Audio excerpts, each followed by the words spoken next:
What's up, gamers? And you might be here because A, you decided to skip Jiaoqiu, 2, you missed them on your 50-50, and now you want to know more teams and more ways to play the game without them. Because today's video is no Jiaoqiu, no problem, because we're going to be going over 2 of his main teams today and 1 special third team at the end with Dr. Ratio that I think you might like a lot. But I really want to cover the first 2 teams as like a dot team and an Acheron team if you didn't have them for whatever reason. And you're like, well, what can I use on these teams instead? And I have a pretty easy answer to your question. We already have 1 character in the game right now that's a 4-star that really helps this team out overall, and you probably got her summoning on his banner because she is a featured 4-star on there. That is Miss Guinaifen, the jack of all trades, and they actually have a lot more in common than you think. Obviously he's the better version of it, but she is still a very viable character. I think she's still one of the most valuable characters to pull in the game, or to build in general in the game, just because of how versatile she actually is. First of all, guys, she gives debuffs with her basic attack, skill, and ultimate move, just like he does. Second off, she gives a fire dot on the enemy as well, just like he does. Third off, she places a debuff on the enemy that is vulnerability, which is what he does. Obviously his debuff is better, obviously his dot is better, but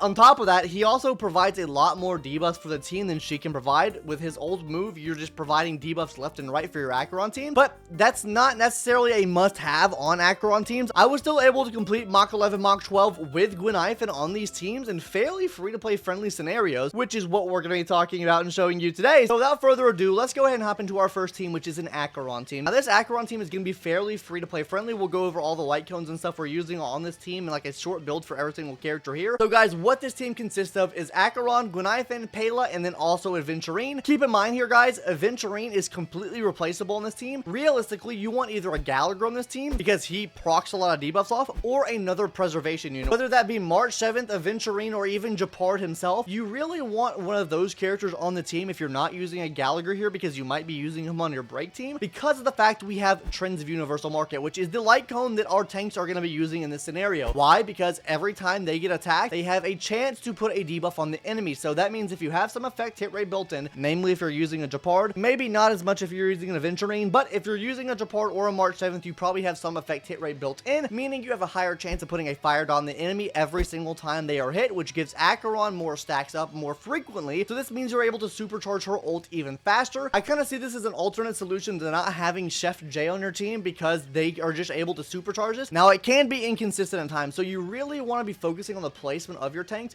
You want to be placing them in the middle of the team, which could in fact have your other characters hit, but if your shielding is strong enough, then you shouldn't really have to worry about that too much. But you want them to get hit as much as possible, so more single target focused enemies could have a lot more RNG involved. Those AoE type enemies will be stacking this up to the maximum. Not to mention Aventurine here is also giving a debuff with his ultimate move as well, so that's also another debuff that he can do. Now let's hop into Pela and Guinaifen. So let's start off with Pela here first, guys. On her light cone, we're running Resolute Shines of Pearls of Sweat. The reason we're running this here is because A, it gives defense shred on the enemy, which compounds really well with her defense shred to give Acheron an absolute insane amount of damage. Not only that though, guys, it's going to be combining with Guinaifen's vulnerability debuff that she does as well. On top of this, it does give her a debuff with her basic attack, which she does lack in her kit, unlike Guinaifen, which we're going to talk about now, guys. On Guinaifen, there are a couple different options you can use. If you have access to it, I would probably just recommend before the tutorial mission starts. I know a lot of players probably don't have that unless you've been playing since patch 1.1, 1.2, whenever this light cone actually came out. They haven't re-released it, which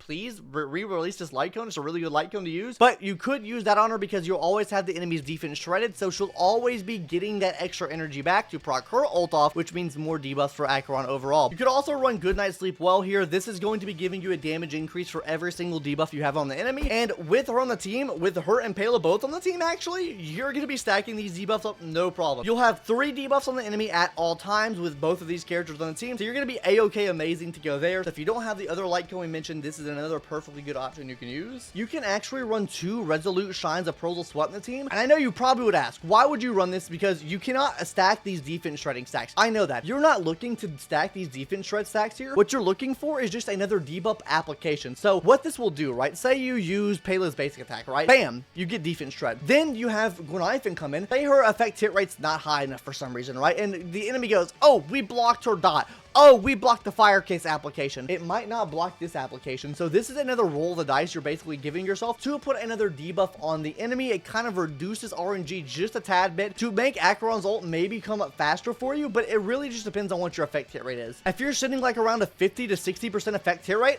probably wouldn't recommend this light cone as much. If you're sitting below that, maybe this is a better option to run just so you have another chance to proc a debuff off on the enemy. It won't stack, so in most teams this would be wasted in a sense, but for an Acheron team that relies solely on debuff applications, this is actually a really good option to use here. Now let's talk about the queen herself, Miss Macaron, Acheron, Stackeron. I'm going to go ahead and show you my Acheron stats right now. They're pretty lackluster right now. She's running 128 speed, 66% crit rate, 171 crit damage, and yeah, that's really about it as far as that goes. Now, let's talk about light cones, because I'm using Signature Light Cone. Obviously, Signature Light Cone just supercharging that ult so much faster, so if you have her Sig Light Cone, use it. If you don't have the Sig Light Cone, that's fine, because there are other options you can use. Now, this will result in charging her ultimate less, but you can still put out pretty reasonable amounts of damage by running these light cones.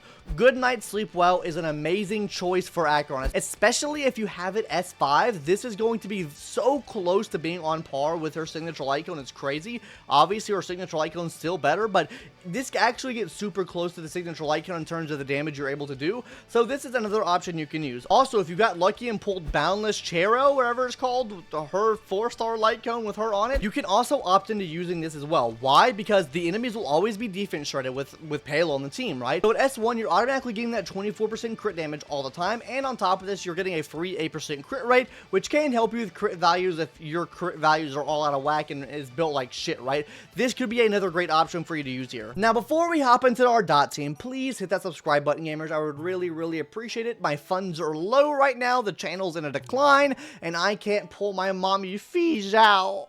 Oh! So please hit that subscribe button so I can pull Fee out, and maybe, just maybe, if we can make enough money this month, you guys will get a giveaway for Fee as well. So please hit that subscribe button so we can give away a Fee. Yippee! So the dot team that we use today, guys, is Kafka, Guinaifen, Ruan, and Gallagher. Now, the reason I removed Black Swan for this team is I just feel this team is a bit more consistent with Kafka being able to reproc all dots.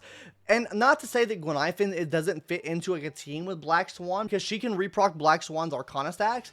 I just feel like this team is a bit more consistent with Kafka here not being replaced versus Black Swan not being replaced. And the reason I'm running Ruan in the team here is obviously to give damage increase, but also to help break those pesky shields as well. Now, I also tried running this team, like I said before, with an Asta. Now, with Asta, I probably would recommend to run a little bit of a stronger healer, especially if your characters are a bit squishy, because depending on the enemy you're facing, it could just slaughter your whole team in one attack, aka Miss Cacolia, which one-shots my team every single time with Gallagher when I use Asta on the team. Now, that's probably just a skill issue, HP, relic issue on my part, right? Trying to dumb the team down a bit. So let's go ahead and hop into the team breakdown now. First of all, Mr. Gallywagger. Now, Mr. Gallywagger here is going to be using the What is Real light cone.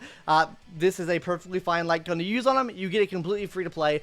That's really all that I have to say about him. Let's hop into Miss Ruan May. Now, Miss Ruan May is very free to play friendly on my account, guys. I was running a level 60 meshing cogs on her, and she did completely fine. On top of this, guys, as far as relics goes, I was running this right here. I wasn't even running, I was running a level 0 body piece because I forgot to change the body piece off, and I was only running a 2-piece set here. I don't even think her speed was, yeah, her speed's 121 right now, so she wasn't even reaching the speed requirement for this Talia of the banditry set to pop off here, so she was also very nerfed in this situation as well. And then we have Miss Guinaifen, right, which is one of the things I wanted to bring up here. With the increased break efficiency, with the increased break effect, you could actually run a break Guinaifen here if you wanted to, and you could run that for the Acheron team as well. So for a situation like this, you could put solitary healing on your Miss Guinaifen here and have a fine and dandy day. Now, me personally, I just ran her with Good Night Sleep Well to get her the damage increase that she wants. And as far as relics go, I just used her on a 4-piece of the Deep Confinement set here with a 2-piece Glamour. And this is probably the best in slot, like, all-around set you can run. You have full dot, so she's getting full defense shred to really do the most damage possible.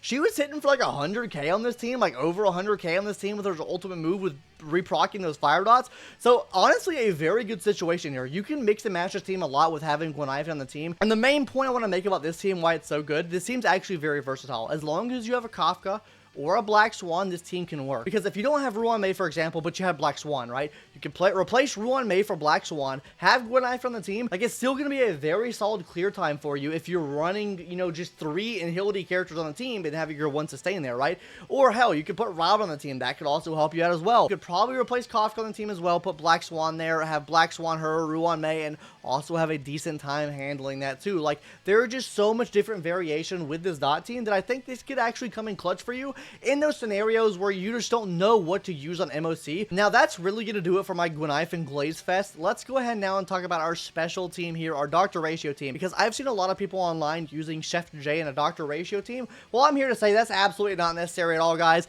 I still think one of the best combos in the game to date is Doctor Ratio Luca, and the reason I say this is because physical and imaginary actually have the most matchups in the game, meaning most enemies in the game with an imaginary weakness also have a physical weakness as well, which makes this team work really, really well. Now, this team does have to, you have to put more thought into this team when playing it, right? Because you have to make sure that Luca is breaking the enemy's shield. That is an absolute necessity. At least he's breaking one shield. If you can get two shields broken, that's great, but really focus on getting one person's shield broke, because the bleed damage on his break build is absolutely insane. So let's go ahead and quickly go over the team while you watch the gameplay footage in the background. Obviously, guys, Ruan May's on the team here to absolutely give us some amazing like break potential and break damage for Luca Babuka and Doctor Ratio as well, but mainly Luca Babuka, right? Because we'll be running Luca on a full break build. This, just run him full break, light cone, solitary healing, make him full break. You want his breaks to do over 100k, and then whenever you reproc that bleed, it does like 60, 70k. Like, it is going to be amazing. I love Luca to a T.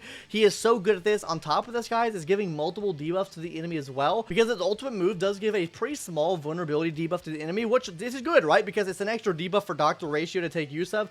So that's already 2 debuffs he's providing. If you're running Doctor Ratio in the correct way, you can make him provide like 2 to 3 debuffs as well. And then Ruan May obviously can provide a debuff with her ultimate move, and then Aventurine can provide a debuff with his as well. So you're getting a lot of stacks towards Doctor Ratio's talent here. How I'm running my Doctor Ratio, I'm running him with a Topaz Light Cone. Do you have to run this? No, you don't. You could run something like Cruising in the Stellar Sea, but this Light Cone is going to be very beneficial for him, because first of all, it increases follow-up damage. Not only that, it puts a debuff on the enemy, which gives him an extra debuff to work with. And then as far as the build goes, honestly, his build for me is like really not good at all. He is at 2800 attack, 138 speed, 67 crit rate, and then 165 crit damage. Now, I'm also running this new set in the game right here, this new follow-up set, which will give him 25% more follow-up damage, and then 25% extra crit damage as well, so his crit damage will go up a little bit there. But then the rest of the set, though, I mean, it's pretty lackluster, like, overall. So, like, he is not the best build. Like, my characters here are not the best build. I try to showcase my characters not being the best built to give a more realistic vision of what it's probably going to look like on your account, right? Obviously, if you have a Doctor Ratio built better than mine, your clear time is going to be much faster. I cleared, I think, Mach 11 with this in 3 cycles. Like, it was just that easy. 3 cycles with this team. Now, replacements for this team, honestly, it's going to be very hard to replace Ruan May, because Luca does rely a lot on breaking. Now, not to say that you can't replace Ruan May. I'm just saying Luca loses a lot of his damage without Ruan May in the team. You could run someone like a Ting Yu in the team, and I've used that before, and it's worked. I just think Ruan May here is the best scenario for the team, because it really helps Luca supercharge his damage, so he becomes like a sub DPS for the team. But yeah, guys, that's the main teams that I wanted to bring up in today's video. You don't need Big J, Chef J for any of the teams. You don't need Big J for any team, right? He is best in slot for an Acheron team, and he is probably second, third best in slot for just about every other team. He's a very versatile unit. He's an upgrade to Guinaifen. So on a team where you could use him in, you can usually throw Guinaifen in the same scenario. You're not going to clear as fast, but it's still viable to clear with it. Anyways, guys, that's going to do it for my piece today on today's video. If you liked, like the video. If you didn't like, dislike the video, and leave me a comment and tell me why you hate my guts and why I should quit content creation, and why you don't want to use Guinaifen on the team. Tell me why. Did you know Guinaifen has a mole in her armpit? The more you know, I guess. Bye, guys.